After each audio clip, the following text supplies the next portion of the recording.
So, chapter 8 is our next one, global management. With global management, we discuss 6 different things.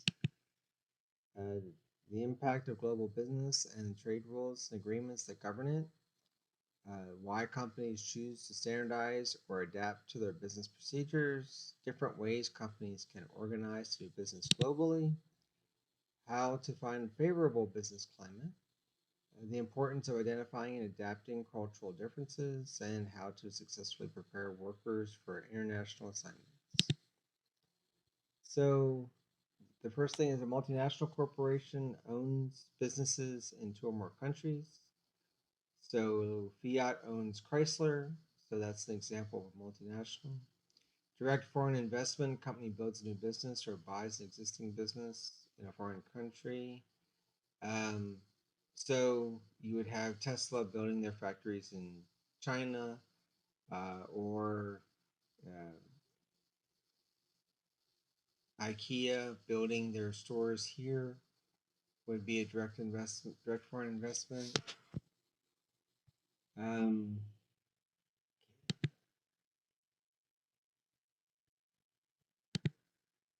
so tariffs. Uh, Tariff is a direct tax on imported goods. So we have now tariffs on Chinese goods coming to the United States, and uh, that's an added tax onto the product that the consumer ends up paying. There are also non-tariff barriers, a non-tax method of increasing the cost or reducing the volume of the imported goods. Quotas are a non-tariff barrier, specific limits on the number of volume imported products.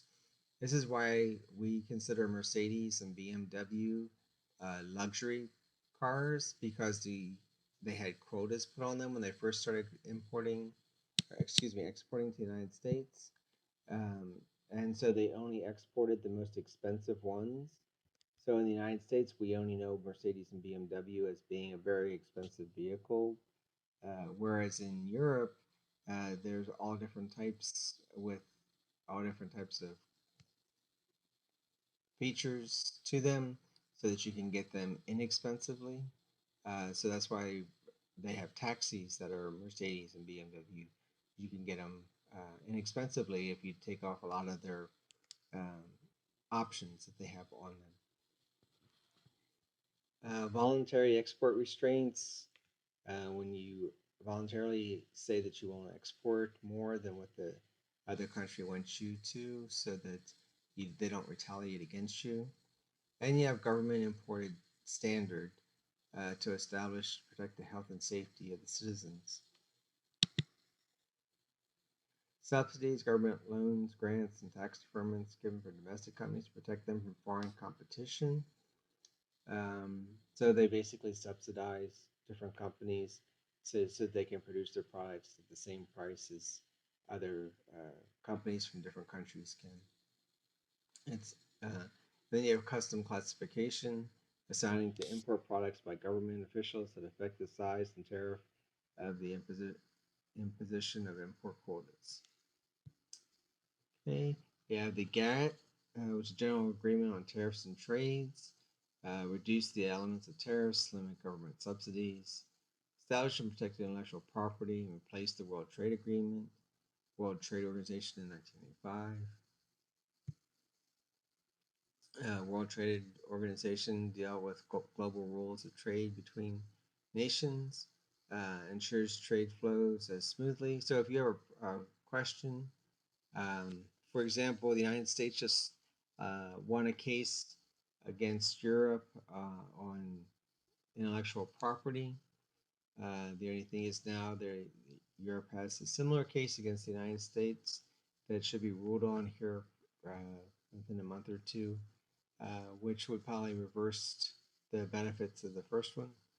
But if you have a case where one country thinks the other country is violating the rules, you take it to the World Trade Organization, and it's like a court, and they say which side prevails, and then there's usually a financial penalty. And you have lots of different trading zones. We all know the Eurozone, North American Free Trade Agreement, which was replaced here recently. with a similar agreement, just updated. And other areas of the world also have the same type of agreements. Um, Free trade agreements increase choices, competition, purchasing power, leads to a decrease in expenditures for food, clothing, and necessities because one country that can make clothing cheaper than another, like Mexico can make clothing cheaper than the United States, but we can make other things less expensive and ship to Mexico. So both sides benefit from it.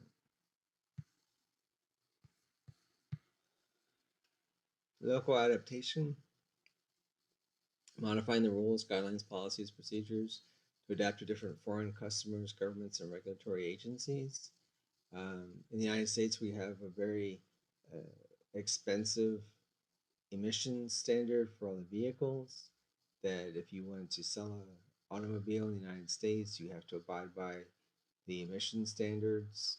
Um, so it costs more to have vehicles in the United States than it does in other countries that do not have those emission standards.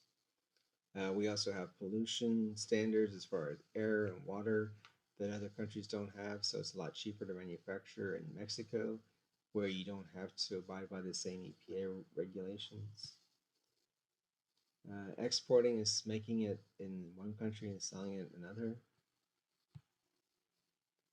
Licensing, uh, it's where you don't actually produce it, you just give another company the rights to produce it and sell it, and then they pay you based on royalties or whatever your licensure agreement states. So the easiest one is higher education universities. They license out their brand to manufacturers who make clothes and hats and things like that. And then the university benefits by getting royalties off of those sales. Or it's a flat fee, like at ECU. There's a lot of local places that make ECU products or ECU make products with ECU logo on them, and they may just pay a flat fee, $1,000, $2,000 a year, to be able to do that because they're a small producer. If you're a large producer like Walmart, then they might just pay the royalties of it. And then franchising, where you actually have the right to sell the product, but it has to be as the company wants. So you might own the McDonald's as far as the McDonald's franchise, but everything has to be done McDonald's way. And McDonald's owns the building, and they own the equipment, and they own everything. So you basically are running a business, but you have to run it the way McDonald's wants, or you lose your franchise. Strategic alliances are companies combining resources, costs, and technology. Joint venture. Example of that is Hyundai is producing the Chevy Blazer. So it's being shipped from South Korea to the United States. It's a joint venture between General Motors and Hyundai. And then Hyundai has a vehicle that's similar to the Trailblazer that it sells. I forget the name of it. But that's an example of a joint venture. The BMW Z4 and the Supra are another example. They're the same vehicle, but BMW makes it and then just adapts it to the Toyota brand. Wholly owned affiliates, they're foreign officers' facilities, manufacturing plants, are 100% owned by the parent. Again, Tesla's factories in China would be an example. Global new ventures, companies that are founded with one active global strategy, have sales employees and financing in different countries. Finding the best business climate, having easy access to growing markets, choosing effective but cost efficient office manufacturing locations, identifying and minimizing the political risk to the company. Uh, in Ireland, they took advantage of all of these and created an environment that was very suitable to producing products and at a low cost as well as low taxes and ease of use. So many companies in the United States opened up headquarters in Ireland for their European branch. Dell was one of the biggest ones, but they had a huge facility, a home office, and manufacturing in Ireland. because of the low taxes and the ease of use of the country, of all the regulations and things like that. Purchasing power relative cost of a standard set of goods and services in different countries. So you want people that have disposable income, not people that make just enough to buy or not even enough to buy enough for substance living. So if people have disposable income, then they can purchase luxury goods, or they can purchase goods that are not just for survival, not just food and clothing and shelter. Criteria for choosing an office location: workforce quality. Are they educated? Are they able to be trained?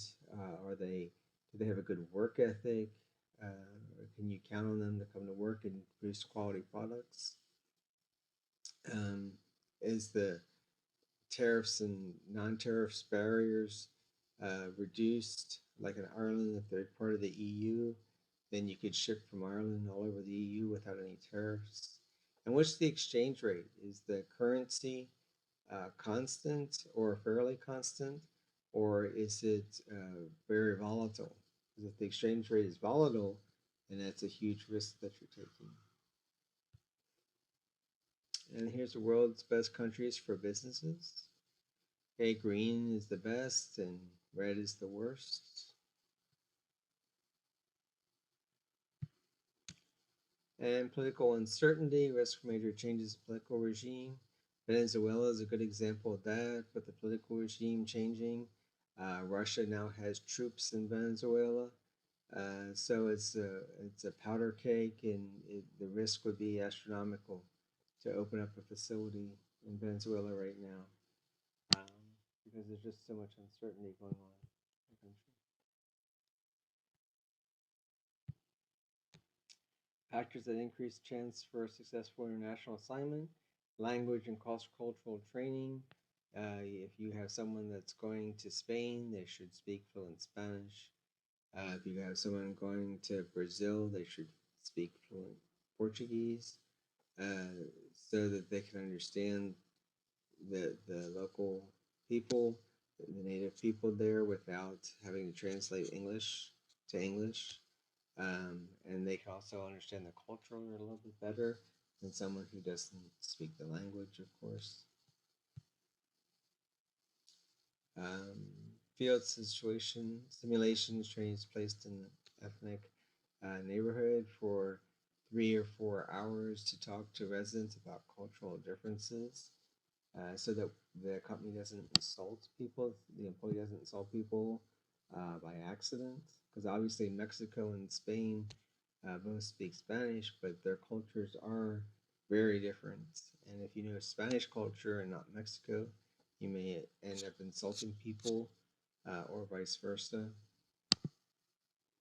Preparing families for successful overseas adjustment, used to assess how well managers and their founders are likely to adjust to foreign cultures.